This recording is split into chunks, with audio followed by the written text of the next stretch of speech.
Hello viewers, যারা class 8 পড়ছো তাদের ভূগোলের তৃতীয় অধ্যায় শিলা থেকে আজকে তোমাদের সাজেশন প্রশ্নগুলো আমি বলে দেবো, তাই ভিডিওটা প্রথম থেকে শেষ পর্যন্ত ভালো করে দেখো, ঠিক আছে?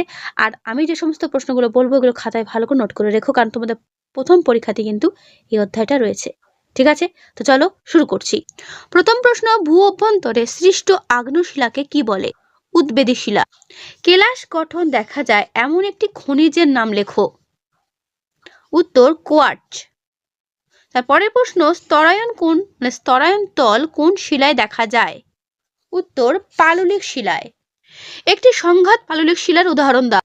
উত্তর বেলে পাথর। দুটি নিঃসারী আগ্নেয় শিলার উদাহরণ দাও। উত্তর ব্যাসাল্ট টুফ। কোন শিলায় জীবাশ্ম দেখা যায়? উত্তর পাললিক শিলায়। কোন শিলার মধ্যে কয়লা খনিজ তেল পাওয়া যায়? উত্তর পাললিক শিলায়। সবচেয়ে কঠিন খনিজ কোনটি? উত্তর হিরে বা ডায়মন্ড। কাকে ভারতের খনিজ সম্পদের ভান্ডার বলা হয়? উত্তর দেখে নাও, ছোটনাগপুর মালভূমিকে। মোহ স্কেল অনুযায়ী ক্যালসাইটের কাঠিন্য মান কত? উত্তর 3। মৃত্তিকা সৃষ্টি অর্থাৎ মাটির সৃষ্টির পূর্বের ক্ষয়প্রাপ্ত শিলাচূর্ণকে কি বলে? উত্তর দেখে নাও, রেগোলিথ বলে। জীবের দেহাবশেষ বিয়োজিত হয়ে কিসে পরিণত হয়? উত্তর দেখে নাও, হিউমাসে। চুনাপাথরের রূপান্তরিত রূপের নাম কি? উত্তর মার্বেল। গ্রানাইট শিলায় রূপান্তরিত হয়ে কোন শিলায় পরিণত হয়? উত্তর নিস।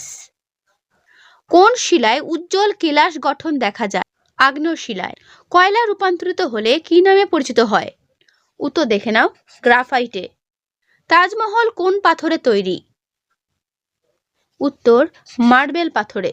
যেটি আমাদের ঘরের শিলনোড়া সেটি কোন শিলায় গঠিত? উত্তর দেখে নাও, বেলে পাথর। হিমালয় পর্বত প্রধানত তেজ শিলা দ্বারা গঠিত। পাললিক শিলা দ্বারা গঠিত। আগ্নেয় শিলা, পাললিক শিলা এবং রূপান্তরিত শিলার মধ্যে পার্থক্য ভালো করে দেখে নাও। এটা তোমাদের পরীক্ষার জন্য গুরুত্বপূর্ণ, তাই এটা ভালো করে দেখবে, ঠিক আছে? নিঃসারী শিলা, উদ্ভিদী শিলার মধ্যে পার্থক্য ভেরি ভেরি ইম্পর্টেন্ট। পার্থক্য আমি যেগুলো দিচ্ছি প্রত্যেকটাই 5টা করে পয়েন্ট মুখস্থ করবে। পাতালিক শিলা ও উপপাতালিক শিলার মধ্যে পার্থক্য। গ্রানাইট ও ব্যাসাল্টের মধ্যে পার্থক্য। পাললিক শিলার অপর নাম স্তরীভূত শিলা, অথবা কোন শিলাকে স্তরীভূত শিলা বলা হয়, কেন বলা হয়? ঠিক আছে, করবে। আমি অ্যান্সার সময় তোমাদেরকে দেখিয়ে দিচ্ছি, গুছিয়ে লেখার চেষ্টা করবে। ছোটনাগপুর মালভূমিকে ভারতের খনিজ ভাণ্ডার বলা হয় কেন? এর পুরো উত্তর এই পর্যন্ত শেষ হলো। পাললিক শিলায় কেলাস গঠন হয় না কেন? করবে। জীবাশ্ম টিকার জন্য গুরুত্বপূর্ণ, ঠিক আছে? ফসিল, যার ইংলিশ নাম, ঠিক আছে? দেখে না পুরো উত্তরটা। আমি বইটা আস্তে আস্তে সরিয়ে তোমাদের পুরো উত্তরটা দেখিয়ে দেওয়ার চেষ্টা করছি। আগ্নেয় শিলাকে প্রাথমিক শিলা বলা হয় কেন? করবে।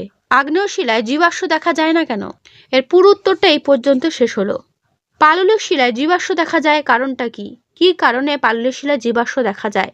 ঠিক আছে, করবে। রেল লাইনের মাঝে থাকা শিলার নাম কি? কেন এই ধরনের শিলা এখানে রাখা হয়? পুরো উত্তরটা এই পর্যন্ত শেষ হলো। পাললিক শিলার বৈশিষ্ট্য বা বিশেষত্ব লেখো। করবে। দেখে না পুরো উত্তরটা, যেভাবে পয়েন্ট করে করে ব্লু কালার পয়েন্ট করে লেখা রয়েছে চেষ্টা করবে সেই রকম করে লেখার, ঠিক আছে?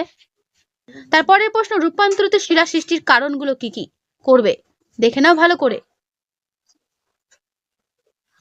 এর অ্যান্সার এই পর্যন্ত শেষ হলো। রূপান্তরিত শিলার বৈশিষ্ট্য বা বিশেষত্ব লেখো, ঠিক আছে? তিনটে যে তোমাদের শিলা রয়েছে, আগ্নেয় শিলা, পাললিক শিলা, রূপান্তরিত শিলা, তিনটেরই বৈশিষ্ট্য ভালো করে পড়বে। এই বৈশিষ্ট্য পড়লে তোমাদের পার্থক্য অটোমেটিক হয়ে যাবে। শিলা থেকে মাটি কিভাবে সৃষ্টি হয়? যে পদ্ধতি সেগুলো হচ্ছে আবহবিক সংযোজন, অপসারণ, রেগুলিথের উৎপত্তি। এই পদ্ধতিগুলির মাধ্যমে শিলা থেকে মাটি তৈরি হয়। তো এগুলো ভালো করে গুছিয়ে লিখবে। আগ্নেয় শিলার সৃষ্টি কিভাবে হচ্ছে? এই অ্যান্সারটা চেষ্টা করবে বই থেকে লেখার, ঠিক আছে? এর পরের প্রশ্ন, শিলাচক্র বলতে কি বোঝো? চিত্রসহ শিলাচক্রের একটি সংক্ষিপ্ত বিবরণ দাও। Very very important. দেখে নাও উত্তরটা। তো এর উত্তরটা দেখে নাও, চলছে। যে ছবিটা এখানে আঁকা রয়েছে, ছবিটা চেষ্টা করবে বাড়িতে প্র্যাকটিস করে আঁকার, ঠিক আছে? কারণ এই লেখাটার মাঝখানে ছবিটাই বেশি ইম্পর্টেন্ট। এই হলো শিলাচক্র। আগ্নেয় শিলা কাকে বলে? উৎপত্তি অনুযায়ী আগ্নেয় শিলা শ্রেণী বিভাগ করো। বড় প্রশ্নের জন্য ভেরি ভেরি ইম্পর্টেন্ট। পুরো আগ্নেয় শিলার শ্রেণী বিভাগটা করবে, প্রত্যেকেই বলছি।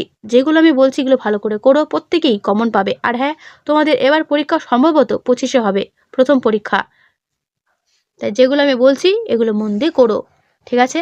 পুরো উত্তর তোমাদের আমি দেখিয়ে দিচ্ছি, যাদের বই নেই কোনো চিন্তা নেই,